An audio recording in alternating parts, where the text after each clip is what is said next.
일본에서 65해를 살아온 한 여성이 서울에 딱 한 달만 머물렀을 뿐인데 그녀의 인생관이 완전히 뒤바뀌었습니다.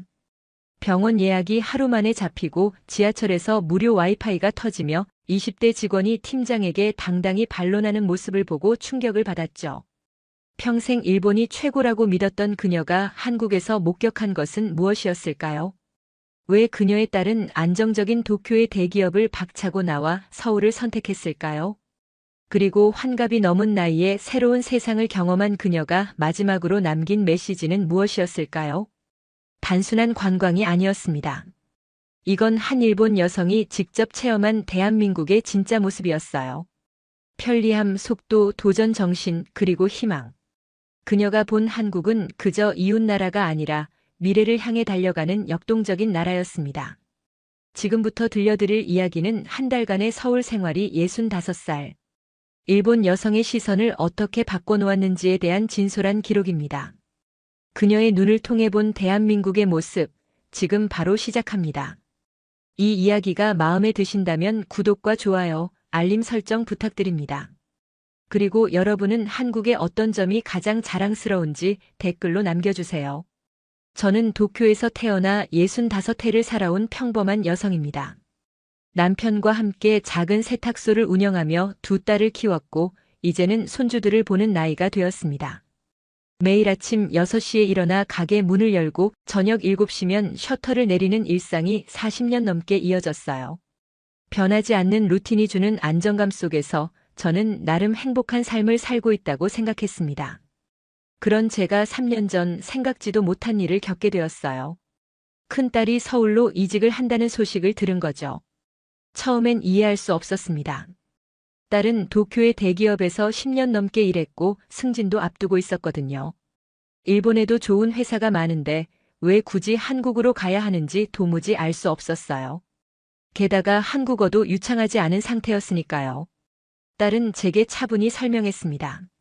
한국에서는 나이가 아니라 능력으로 평가받을 수 있다고, 실패해도 다시 일어설 기회가 더 많다고 했어요.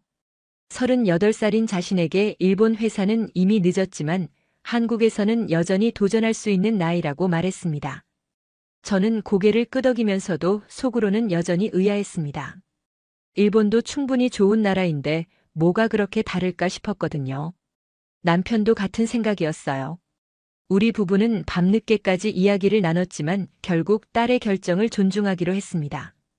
아이가 선택한 길이니까요. 하지만 마음 한편으로는 걱정이 컸어요. 낯선 나라에서 혼자 살아가야 한다는 게 쉬운 일은 아니니까요.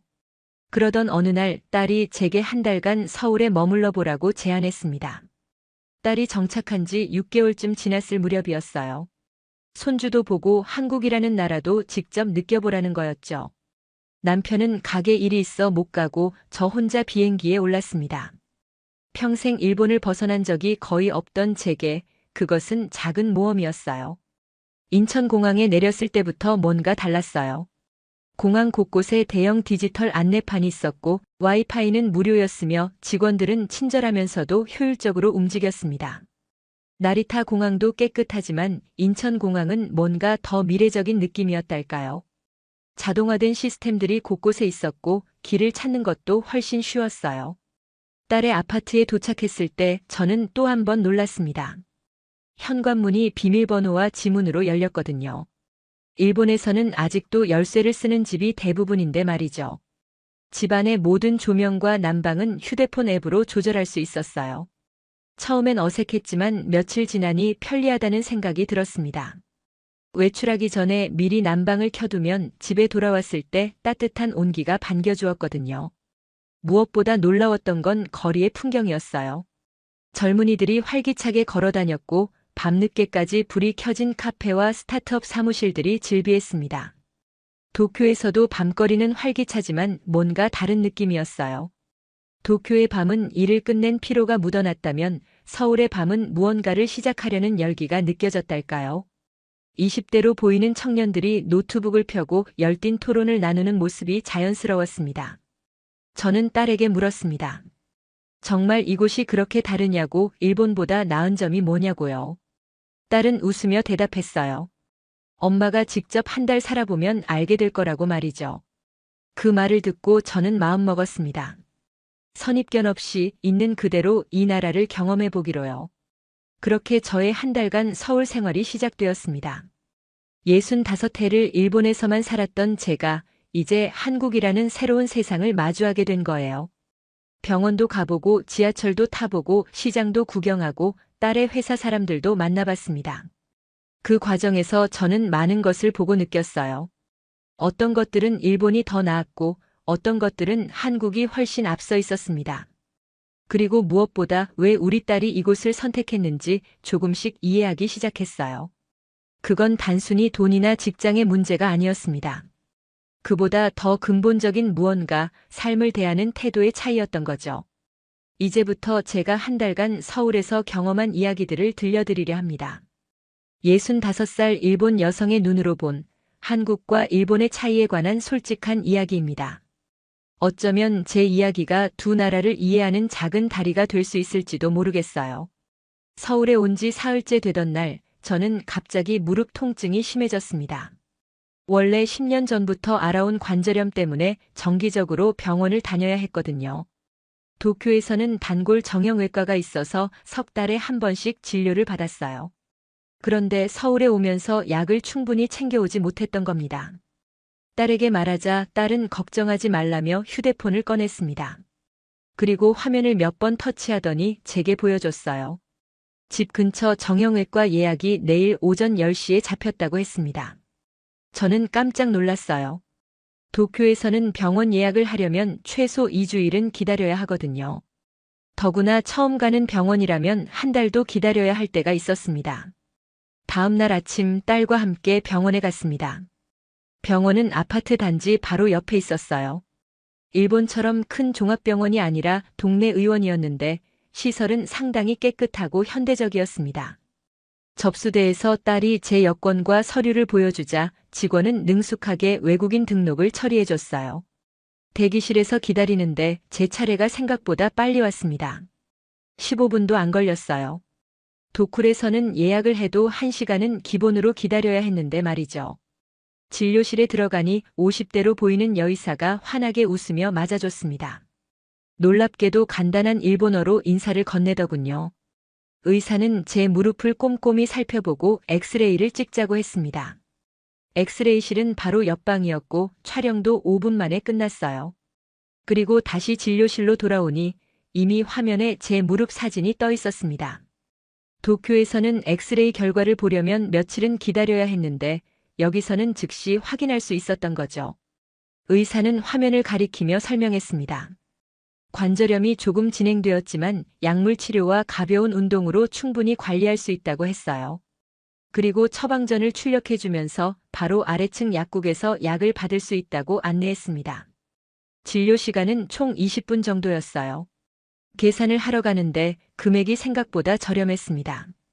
외국인이라 보험 적용이 안 됐는데도 도쿄에서 내던 진료비의 절반 정도였어요. 딸이 말하길 한국은 의료비가 상대적으로 저렴한 편이라고 했습니다. 특히 동네 의원은 부담 없이 다닐 수 있는 가격이라고 하더군요. 약국에 내려가니 약사가 친절하게 복용법을 설명해 줬습니다. 하루 3번 식후에 먹으라는 내용이었어요. 약을 받고 나오는데 전체 과정이 1시간도 안 걸렸다는 게 믿기지 않았습니다. 도쿄에서는 병원 한 번 가려면 오전 내내, 때로는 하루 종일 시간을 비워둬야 했거든요. 집으로 돌아오는 길에 저는 딸에게 물었습니다. 모든 병원이 다 이렇게 빠르냐고요. 딸은 고개를 끄덕였어요. 대형 병원은 조금 기다릴 수도 있지만 동네 의원은 대부분 이 정도 속도라고 했습니다. 그리고 휴대폰 앱으로 실시간 대기 인원도 확인할 수 있고 예약 변경도 자유롭다고 설명했어요. 저는 감탄했습니다. 의료 시스템의 효율성이 이렇게 다를 수 있다니 말이죠. 일본의 의료 수준은 세계적으로 높은 편이고 저도 그 안정감을 신뢰했어요. 하지만 편리함이라는 측면에서는 한국이 확실히 앞서 있었습니다. 특히 65살인 제게는 긴 대기 시간이 상당한 부담이었거든요. 그날 저녁 약을 먹으며 생각했습니다. 나이가 들수록 병원을 자주 가게 되는데 이렇게 빠르고 편리한 시스템이라면 일상이 훨씬 수월하겠다는 생각이 들었어요. 물론 일본 병원의 꼼꼼함과 신중함도 장점이 있습니다. 하지만 바쁜 현대인들에게는 한국식 효율성이 더 맞을 수도 있겠다는 생각이 들었죠. 딸이 제게 차를 한 잔 따라주며 말했습니다. 엄마, 한국에서는 모든 게 빨라요. 병원만 그런 게 아니라 배달도 인터넷도 행정 처리도 다 빠르다고 했어요. 처음엔 그 속도에 적응하기 힘들었지만 이제는 오히려 편하다고 했습니다. 저는 고개를 끄덕였습니다. 확실히 이 나라는 빠름을 미덕으로 여기는 것 같았어요. 일본이 안정과 신중함을 중시한다면 한국은 속도와 효율을 추구하는 듯 했습니다. 어느 쪽이 더 낫다고 말할 수는 없겠지만 분명 두 나라의 성격은 달랐어요. 무릎 통증은 이틀 만에 많이 나아졌습니다. 처방받은 약이 잘 맞았던 거죠. 그리고 저는 깨달았습니다. 이곳에서는 아픈 것조차 빨리 해결할 수 있다는 것을요. 나이 든 제게 그것은 작지 않은 안심이었습니다. 병원에서 돌아온 다음 날 딸은 제게 서울 구경을 시켜주겠다고 했습니다. 명동과 북촌 한옥마을을 둘러보자는 거였어요. 저는 기대가 되면서도 한편으로는 걱정이 됐습니다. 낯선 도시의 지하철을 타는 게 쉽지 않을 것 같았거든요. 도쿄 지하철도 복잡하기로 유명한데 서울은 어떨지 궁금했어요. 아침 9시쯤 집을 나섰습니다. 가장 가까운 지하철역까지는 걸어서 5분 정도였어요. 역 입구에 들어서자마자 저는 깜짝 놀랐습니다. 도쿄의 오래된 역들과는 확연히 달랐거든요. 벽과 바닥이 깨끗했고 조명도 밝았으며 곳곳에 디지털 안내판이 설치되어 있었습니다. 개찰구를 지나는 방법도 신기했어요. 딸이 교통카드를 휴대폰에 대니까 바로 문이 열렸습니다. 일본도 요즘은 스이카 같은 카드를 쓰지만 휴대폰으로 바로 결제하는 건 아직 보편화되지 않았거든요. 딸은 제 교통카드도 미리 준비해뒀다며 건네줬어요. 플랫폼으로 내려가는데 에스컬레이터가 빨랐습니다. 도쿄의 에스컬레이터보다 확실히 속도가 빠르더군요. 딸이 웃으며 말했어요. 한국은 모든 게 빠르다고 심지어 에스컬레이터도 그렇다고요. 저는 피식 웃었습니다. 정말 이 나라 사람들은 시간을 아끼는데 진심인 것 같았어요. 플랫폼에 도착하니 전광판에 다음 열차 도착 시간이 표시되어 있었습니다. 2분 30초 후라고 나오더군요. 실제로 정확히 그 시간에 전철이 들어왔어요. 일본의 전철도 정시 운행으로 유명하지만 한국도 마찬가지였습니다. 시간 약속만큼은 두 나라 모두 철저하다는 걸 느꼈어요. 전철 안으로 들어가니 내부가 상당히 현대적이었습니다. 좌석은 플라스틱 재질이었고 손잡이도 깨끗했어요. 무엇보다 놀라웠던 건 와이파이였습니다. 딸이 말하길 서울 지하철은 전 구간에서 무료 와이파이가 된다고 했어요. 도쿄 지하철에서는 와이파이가 되는 구간이 제한적인데 여기서는 어디서든 인터넷을 쓸 수 있었던 겁니다. 출근 시간대라 사람들이 꽤 많았습니다. 혼잡도는 도쿄와 비슷했어요. 양쪽 다 대도시니까 출퇴근 시간에는 붐빌 수밖에 없겠죠. 하지만 한 가지 다른 점이 있었습니다. 서울 지하철에서는 사람들이 휴대폰을 더 적극적으로 사용하더군요. 웹툰을 보거나 동영상을 보거나 게임을 하는 사람들이 많았어요. 딸이 속삭였습니다. 한국 사람들은 이동 시간도 아까워서 항상 뭔가를 한다고요. 공부를 하거나 일을 하거나 오락을 즐기거나 말이죠. 저는 주위를 둘러보니 정말 그랬어요. 아무것도 하지 않고 그냥 멍하니 있는 사람은 거의 없었습니다. 명동역에 도착하기까지 6정거장을 지났습니다. 약 15분 정도 걸렸어요. 역에서 내리니 또다시 깨끗한 시설이 눈에 들어왔습니다. 계단 대신 에스컬레이터와 엘리베이터가 잘 갖춰져 있어서 나이든 제가 이용하기에도 불편함이 없었어요. 지상으로 올라오니 명동 거리가 펼쳐졌습니다. 사람들로 북적였고 상점과 음식점이 즐비했어요. 딸과 함께 걸으며 이것저것 구경하는데 문득 생각이 들었습니다. 이렇게 편리한 교통 시스템이 있으니 사람들이 더 활발하게 움직일 수 있겠다는 생각이요. 도쿄의 전철 시스템도 훌륭합니다. 정시성으로는 세계 최고 수준이죠. 하지만 많은 역들이 오래되어서 시설이 낡았고 배리어 프리 시설도 부족한 편이에요. 계단이 많아서 무릎이 안 좋은 제게는 힘들 때가 많았거든요. 그에 비해 서울 지하철은 상대적으로 최근에 지어져서 그런지 시설이 훨씬 편리했습니다. 점심을 먹고 북촌으로 이동할 때도 지하철을 이용했습니다. 환승을 해야 했는데 생각보다 쉬웠어요. 안내 표지판이 명확했고 환승 통로도 그리 멀지 않았습니다. 도쿄에서는 환승할 때 10분 넘게 걸어야 하는 역들도 있는데 여기는 대부분 5분 안에 환승이 가능했어요. 북촌 한옥마을은 정말 아름다웠습니다. 전통 가옥들이 잘 보존되어 있었고 골목길을 걷는 재미가 있었어요. 하지만 제가 더 인상 깊었던 건 그곳까지 가는 교통수단이었습니다. 나이든 제가 큰 불편함 없이 서울 이곳저곳을 다닐 수 있다는 게 놀라웠거든요. 저녁 무렵 집으로 돌아오는 전철 안에서 저는 딸에게 말했습니다. 서울의 교통은 참 편리하다고, 특히 지하철이 깨끗하고 현대적이라고요. 딸은 미소 지으며 대답했어요. 그래서 자동차가 없어도 생활하는데 전혀 불편하지 않다고 했습니다. 도쿄도 대중교통이 잘 되어 있지만 한국은 더 빠르고 편리하다는 인상을 받았어요. 특히 젊은 도시라는 느낌이 강했습니다. 새로운 기술을 빠르게 도입하고 사용자 편의를 끊임없이 개선하는 모습이 보였거든요. 집에 도착해 소파에 앉으니 다리가 좀 아팠지만 마음은 가벼웠습니다. 오늘 하루 서울을 돌아다니며 저는 이 도시가 어떻게 움직이는지 조금 더 이해하게 됐어요. 빠르고 효율적이고 편리한 도시. 그것이 제가 느낀 서울의 첫인상이었습니다.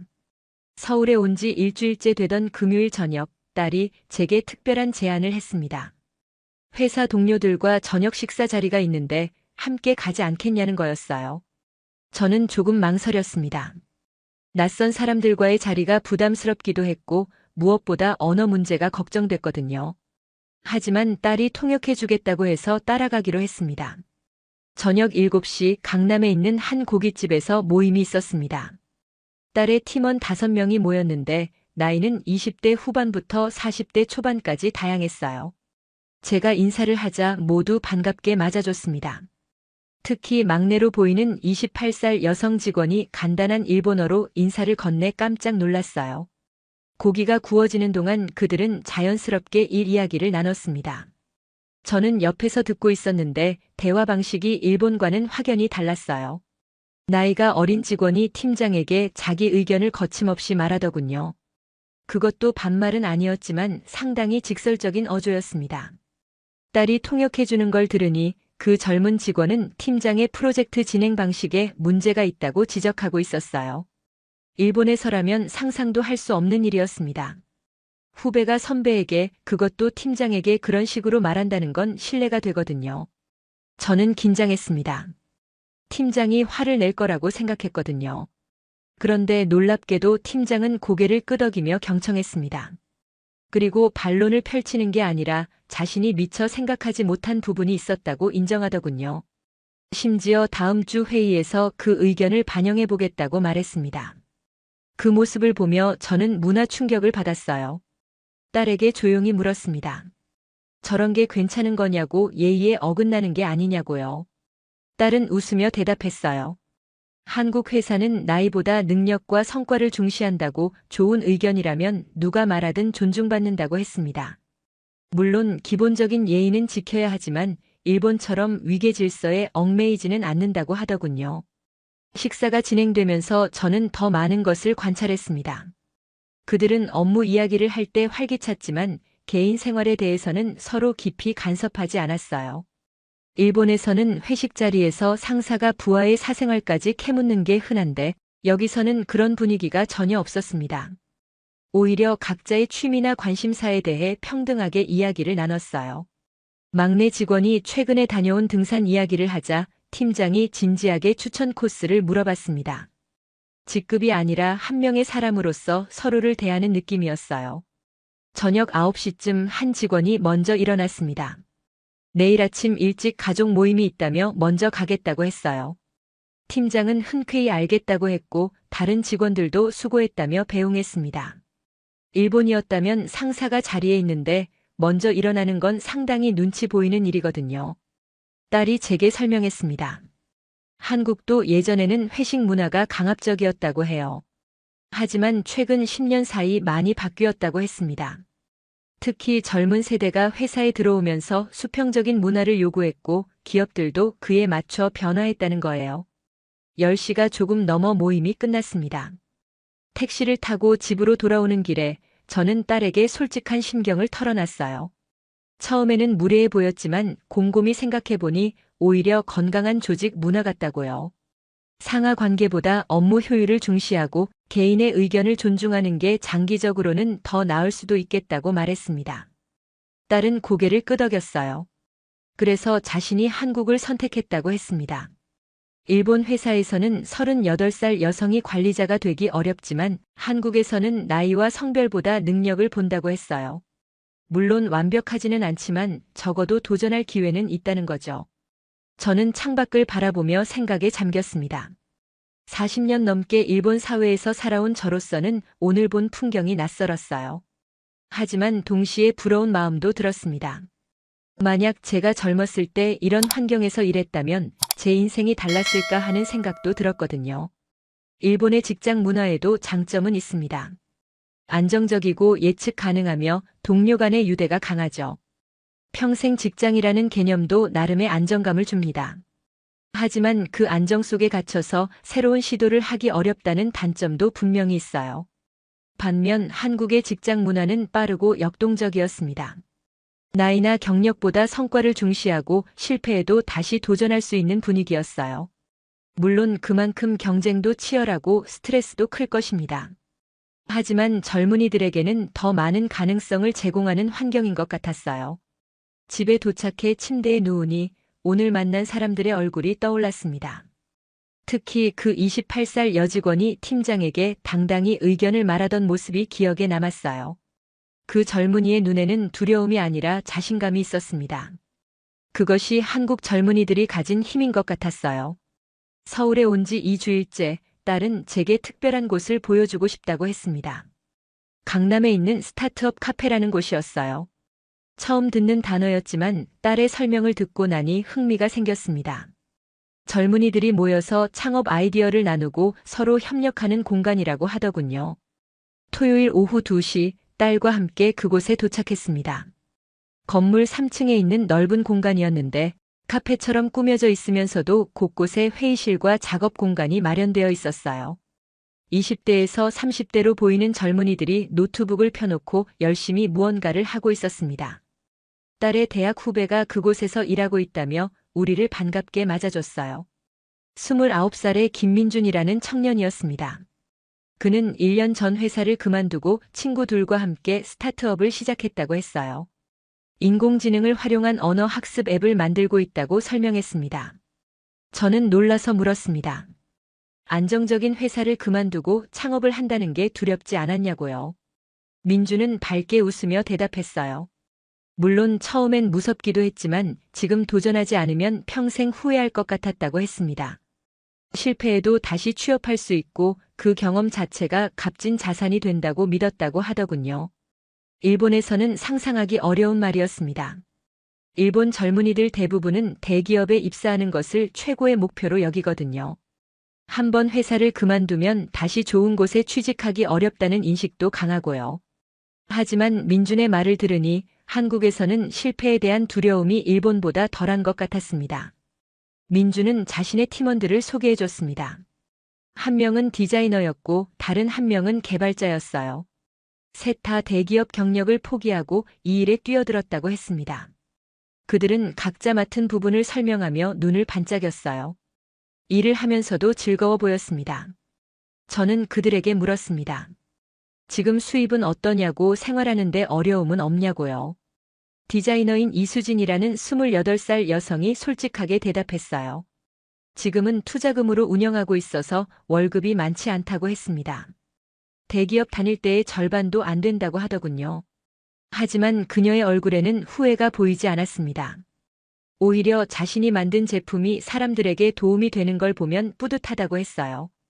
돈보다 의미 있는 일을 하고 싶었다고, 그래서 이 길을 선택했다고 말했습니다. 민준이 자신들이 만든 앱을 시연해줬습니다. 화면을 보니 정말 잘 만들어진 것 같았어요.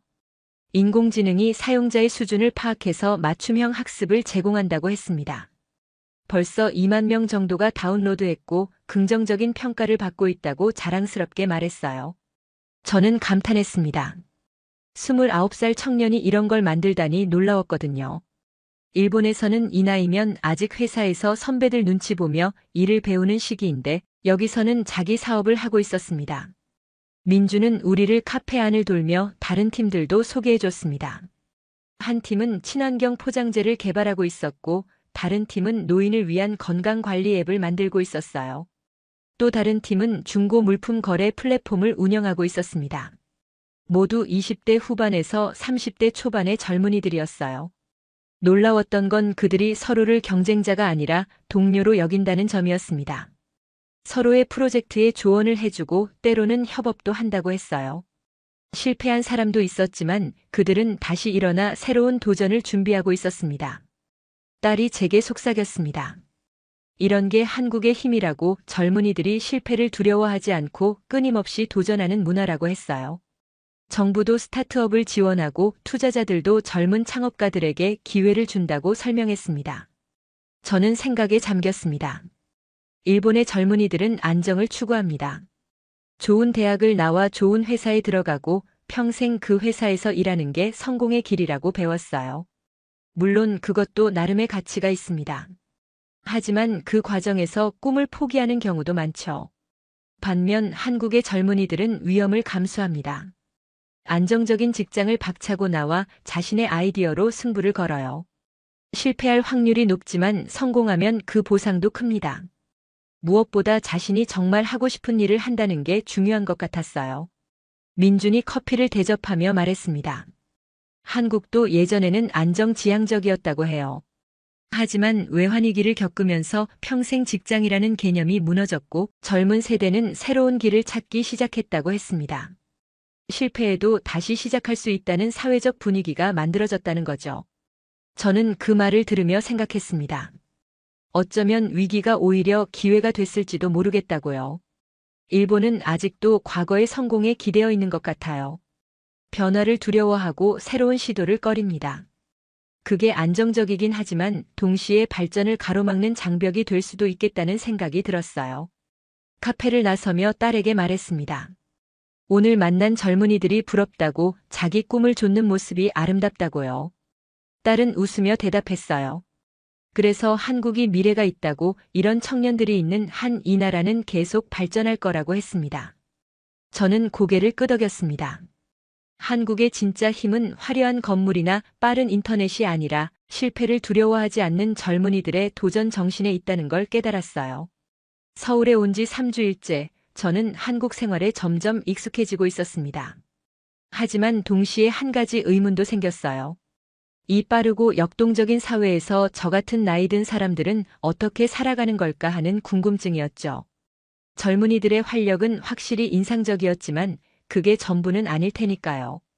어느 화창한 수요일 오전, 저는 혼자 동네를 산책하기로 했습니다. 딸은 출근했고 저는 집 근처 공원을 걸어보고 싶었거든요. 아파트 단지를 나서니 10분 거리에 제법 큰 공원이 있었어요. 나무가 우거지고 산책로가 잘 정비되어 있었습니다. 공원에 들어서자 제 또래로 보이는 어르신들이 눈에 들어왔습니다.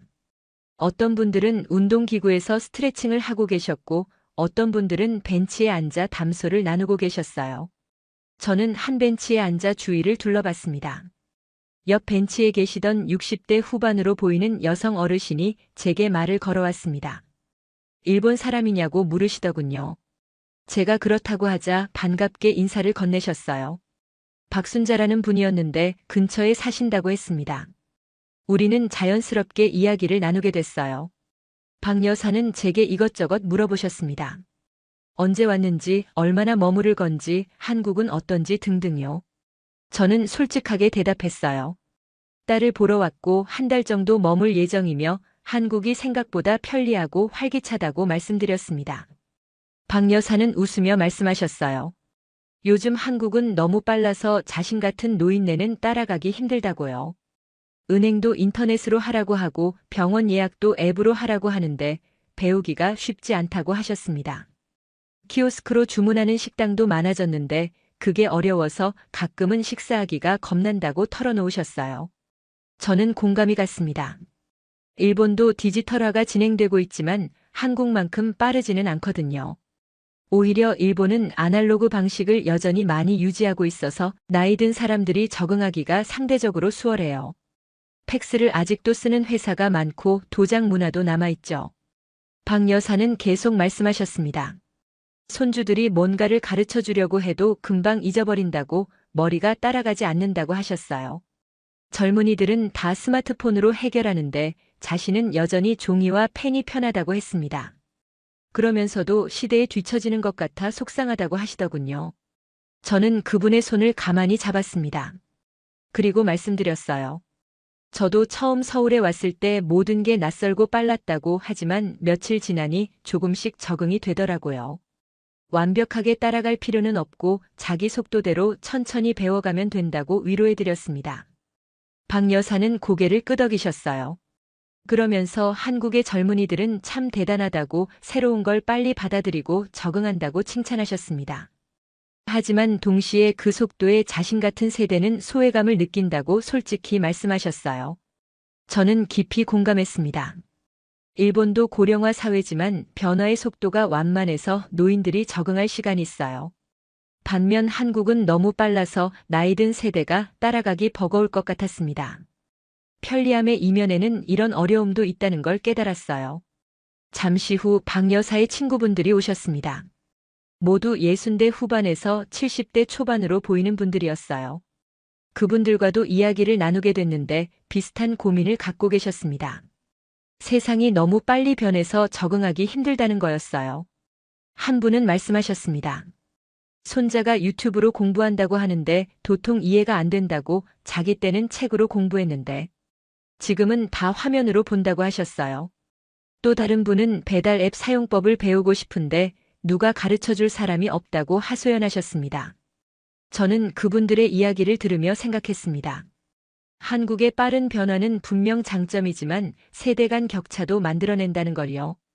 젊은이들에게는 기회의 땅이지만 노인들에게는 때로 낯선 땅이 될 수 있겠다는 생각이 들었어요. 그러면서도 한편으로는 한국 어르신들의 긍정적인 면도 보였습니다. 비록 어렵다고 투덜대시지만 그래도 배우려는 의지는 있으셨거든요. 한 분은 최근에 스마트폰 강좌를 들으러 다닌다고 자랑스럽게 말씀하셨어요.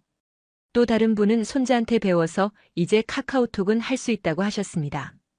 일본의 노인들은 새로운 기술을 배우는 것 자체를 포기하는 경우가 많아요. 변하지 않는 게 편하니까요. 하지만 한국 어르신들은 힘들어도 적응하려고 노력하시는 것 같았습니다. 어쩌면 이 나라의 빠른 속도가 노인들에게도 일종의 자극이 되는 건 아닐까 하는 생각도 들었어요. 점심때가 되어 어르신들과 헤어졌습니다. 박 여사는 제 손을 꼭 잡으시며 말씀하셨어요.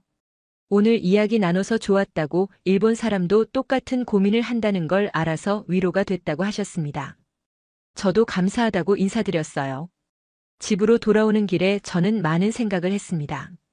한국의 빠른 변화는 양날의 검이라는 걸요. 젊은이들에게는 활력과 기회를 주지만 나이 든 세대에게는 부담이 될 수도 있습니다. 반대로 일본의 느린 변화는 노인들에게는 편하지만 젊은이들에게는 답답함을 줄 수 있고요. 어느 쪽이 더 낫다고 단정할 수는 없었습니다. 다만 확실한 건 두 나라 모두 세대 간 균형을 맞추려는 노력이 필요하다는 거였어요. 젊은이들의 속도를 존중하면서도 나이 든 세대를 배려하는 사회. 그게 진정으로 성숙한 서울에서의 사회가 아닐까 생각했습니다. 서울에서의 마지막 주가 시작되었습니다. 벌써 3주 반이 지났고 이제 며칠 후면 도쿄로 돌아가야 했어요. 그동안의 경험들이 주마등처럼 스쳐 지나갔습니다. 병원에서 느낀 편리함, 지하철의 현대적인 시설, 자유로운 직장 문화, 젊은이들의 도전 정신, 그리고 빠른 변화 속에서 적응하려는 어르신들까지요. 목요일 저녁 딸과 함께 한강공원을 산책했습니다. 날씨가 화창했고 많은 사람들이 나와 있었어요. 자전거를 타는 사람, 조깅하는 사람, 돗자리를 깔고 치킨을 먹는 사람들까지 다양했습니다. 강변을 걸으며 저는 딸에게 말했어요. 한 달간 한국에 머물면서 정말 많은 걸 보고 느꼈다고요. 딸이 물었습니다. 엄마 눈에 한국과 일본은 어떻게 다르게 보이냐고요. 저는 잠시 생각하다가 대답했습니다. 둘 다 장점과 단점이 있다고, 어느 쪽이 더 낫다고 말할 수는 없지만 서로에게서 배울 점은 분명히 있다고 했어요. 한국이 일본에게서 배워야 할 점도 있다고 말했습니다. 일본의 장인 정신 하나를 해도 끝까지 완벽하게 하려는 태도는 정말 대단해요.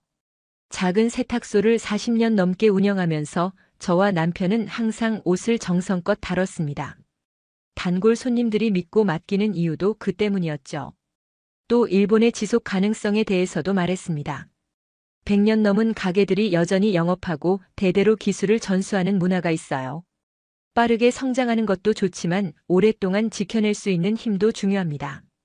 한국의 역동성에 일본의 지속성이 더해진다면 더 단단한 기업 문화가 만들어질 거라고 생각했어요. 그리고 섬세함에 대해서도 이야기했습니다. 일본 사람들은 작은 것 하나도 소홀히 하지 않아요. 물건을 포장할 때도 손님을 대할 때도 항상 세심하게 신경 씁니다. 이런 디테일에 대한 집착이 때로는 답답할 수 있지만 품질을 높이는 데는 분명히 도움이 되죠. 딸이 고개를 끄덕이며 말했습니다. 확실히 한국 기업들은 속도에만 집중하다 보니 완성도가 떨어질 때가 있다고 했어요. 빨리 출시하는 건 좋은데 나중에 문제가 생겨서 수정하는 경우도 많다고 했습니다. 일본의 신중함을 배운다면 그런 실수를 줄일 수 있을 거라고 동의했어요. 저는 말을 이었습니다. 반대로 일본이 한국에게서 배워야 할 점도 많다고요. 가장 중요한 건 실패를 두려워하지 않는 용기입니다. 일본은 실패에 대한 사회적 낙인이 너무 강해요. 한번 실패하면 다시 일어서기 어렵다는 인식 때문에 아예 도전 자체를 하지 않는 경우가 많죠. 스타트업 카페에서 만난 민중 같은 청년들을 보면서 부러웠어요. 대기업을 그만두고 자기 사업을 시작할 수 있는 용기, 실패해도 다시 도전할 수 있다는 믿음이 있었거든요. 일본 젊은이들에게도 그런 기회와 분위기가 주어진다면 더 많은 혁신이 일어날 거라고 생각했습니다. 그리고 수평적인 조직 문화도 배울 만하다고 했어요. 나이와 경력보다 능력으로 평가받는 시스템은 효율적입니다. 좋은 아이디어는 누구에게서 나오든 존중받아야 해요. 일본처럼 위계 질서가 강하면 아래에서 올라오는 신선한 의견들이 묻혀버릴 수 있거든요. 딸이 덧붙였습니다. 한국의 빠른 의사결정 구조도 장점이라고 했어요. 일본은 회의를 여러 번 하고 모든 사람의 동의를 구해야 해서 결정이 느리다고 했습니다. 반면 한국은 빠르게 결정하고 실행에 옮기는 문화가 있다고요. 시장 변화에 민첩하게 대응할 수 있다는 게 큰 강점이라고 설명했습니다. 저는 고개를 끄덕였습니다. 맞는 말이에요. 세탁소를 운영하면서도 느꼈던 거예요. 새로운 세탁 기술이나 장비가 나와도 일본에서는 도입까지 시간이 오래 걸렸습니다. 충분히 검증되고 모든 리스크를 파악한 후에야 결정을 내리거든요. 안전하긴 하지만 그 사이에 경쟁에서 뒤처질 수도 있죠. 또 디지털 전환의 속도도 배워야 한다고 말했습니다. 한국은 모바일 결제, 온라인 예약, 배달 시스템 등이 정말 잘 되어 있어요. 일본은 아직도 현금을 많이 쓰고 팩스를 쓰는 곳도 많습니다. 편리함을 추구하는 한국의 태도를 배운다면 일본 사람들의 삶도 훨씬 나아질 거예요. 딸이 웃으며 말했습니다. 결국 두 나라가 서로의 장점을 배운다면 완벽하지 않겠냐고요. 한국의 속도에 일본의 완성도를, 한국의 도전 정신에 일본의 지속 가능성을 더한다면 말이죠. 저는 완전히 동의했습니다. 우리는 벤치에 앉아 한강을 바라봤습니다. 다리에 불이 켜지기 시작했고 강물이 반짝였어요. 저는 생각했습니다.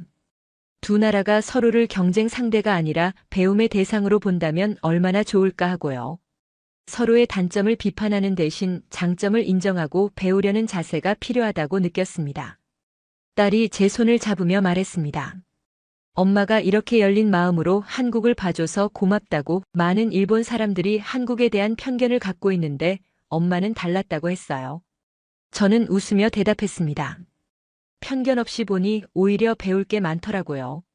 사실 처음 한국에 올 때는 걱정이 많았어요. 낯선 나라에서 한 달을 산다는 게 쉽지 않을 거라고 생각했죠. 하지만 직접 경험해보니 한국은 배척해야 할 경쟁자가 아니라 함께 성장할 수 있는 이웃이었습니다. 일본도 한국도 완벽하지 않아요. 각자 강점과 약점이 있죠. 중요한 건 서로를 인정하고 배울 점은 배우며 함께 발전하는 거라고 생각합니다. 특히 우리 아이들 세대를 위해서라도 두 나라가 협력하고 서로에게서 영감을 받는 관계가 되면 좋겠어요. 저녁이 깊어지고 우리는 집으로 돌아왔습니다. 이제 며칠만 있으면 도쿄로 돌아가지만 이곳에서의 경험은 평생 기억에 남을 것 같았어요. 한국과 일본 두 나라를 더 깊이 이해하게 된 소중한 시간이었습니다. 인천공항으로 가는 날 아침이 밝았습니다. 정확히 한 달간의 서울 생활이 끝나는 순간이었어요. 가방을 챙기며 저는 이 한 달이 꿈 같다는 생각을 했습니다. 65살 나이에 전혀 예상하지 못한 경험을 했으니까요. 딸이 택시를 불렀습니다. 집을 나서며 마지막으로 주변을 둘러봤어요. 이제는 익숙해진 아파트 단지, 자주 가던 지하철역, 산책했던 공원이 눈에 들어왔습니다. 한 달 전만 해도 낯설었던 풍경들이 이제는 정겹게 느껴졌어요. 택시 안에서 딸이 제 손을 잡았습니다. 눈물이 그렁그렁했어요. 저도 마음이 찡했습니다. 한 달 동안 딸과 함께 보낸 시간이 정말 소중했거든요. 도쿄에서는 1년에 몇 번 보지 못하는데 이렇게 매일 얼굴을 보고 이야기를 나눌 수 있어서 행복했어요. 공항으로 가는 길 창밖으로 서울의 풍경이 스쳐 지나갔습니다. 높은 빌딩들, 넓은 도로, 빠르게 달리는 자동차들이 보였어요. 도쿄와 비슷하면서도 다른 한국만의 독특한 에너지가 느껴지는 도시였습니다. 딸이 물었습니다. 엄마 한 달 동안 어땠냐고 힘들지는 않았냐고요. 저는 고개를 저었습니다. 오히려 즐거웠다고 새로운 걸 배우는 게 이렇게 재미있는 줄 몰랐다고 대답했어요. 나이가 들어도 여전히 배울 게 많고 세상은 계속 변하고 있다는 걸 깨달았다고 말했습니다. 공항에 도착했습니다. 체크인을 하고 출국장으로 향하는 길, 딸과 마지막 대화를 나눴어요. 저는 딸에게 말했습니다. 이제 왜 내가 한국을 선택했는지 이해한다고. 이곳은 내가 꿈을 펼칠 수 있는 곳이라고 했습니다. 딸이 물었습니다. 일본으로 돌아가서 아빠한테 뭐라고 말할 거냐고요. 저는 웃으며 대답했어요. 한국이 생각보다 훨씬 좋은 나라라고, 우리 딸이 올바른 선택을 했다고 말할 거라고 했습니다. 그리고 아빠도 한번 와보라고 설득하겠다고 덧붙였어요. 출국장 입구 앞에서 포옹했습니다. 딸이 귓속말로 말했어요. 엄마가 와줘서 정말 고마웠다고, 엄마가 이해해주니 큰 힘이 된다고 했습니다. 저는 딸의 등을 토닥이며 말했습니다. 여기서 행복하게 살라고. 엄마는 항상 내 편이라고요. 보안 검색대를 지나며 뒤돌아보니 딸이 여전히 손을 흔들고 있었습니다. 저도 손을 흔들어 답했어요. 그리고 생각했습니다. 내 딸이 한국을 선택한 건 단순히 새로운 직장을 찾기 위해서가 아니었다고요. 비행기에 앉아 창밖을 보며 한 달간의 기억들을 되새겼습니다. 병원에서 느낀 놀라운 효율성, 깨끗하고 편리한 지하철, 자유롭게 의견을 나누는 회사 분위기, 꿈을 향해 도전하는 청년들, 변화에 적응하려는 어르신들, 그리고 한강에서 딸과 나눈 깊은 대화까지요. 비행기가 이륙했습니다. 서울이 점점 작아지고 구름 위로 올라갔어요. 저는 깨달았습니다. 이번 여행이 단순한 관광이 아니었다는 걸요. 이건 제 인생에서 중요한 배움의 시간이었습니다. 65해를 일본에서 살면서 저는 일본이 최고라고 믿었어요. 우리의 방식이 가장 안정적이고 신뢰할 수 있다고 생각했죠. 하지만 한국에서 한 달을 살아보니 세상을 바라보는 시야가 넓어졌습니다. 한국이 일본보다 나은 부분도 있고 일본이 한국보다 나은 부분도 있어요. 중요한 건 어느 쪽이 우월한가가 아니라 서로에게서 무엇을 배울 것인가였습니다. 그리고 그 배움은 나이와 상관없이 누구에게나 열려 있다는 거죠. 딸이 한국을 선택한 이유를 이제는 완전히 이해합니다. 이곳은 나이와 경력보다 능력을 보는 곳이에요. 실패해도 다시 일어설 수 있는 곳이고 새로운 아이디어가 환영받는 곳입니다. 무엇보다 젊은이들이 희망을 품을 수 있는 곳이었어요. 일본도 좋은 나라입니다. 안정적이고 섬세하고 전통을 소중히 여기죠. 하지만 변화를 두려워하고 도전을 꺼리는 면도 있어요. 젊은 세대에게는 그게 답답하게 느껴질 수 있습니다. 반면 한국은 빠르고 역동적입니다. 새로운 것을 받아들이고 실험하고 실패하고 다시 일어섭니다. 그 과정이 힘들 수도 있지만 그 속에서 청년들은 자신의 가능성을 발견해요.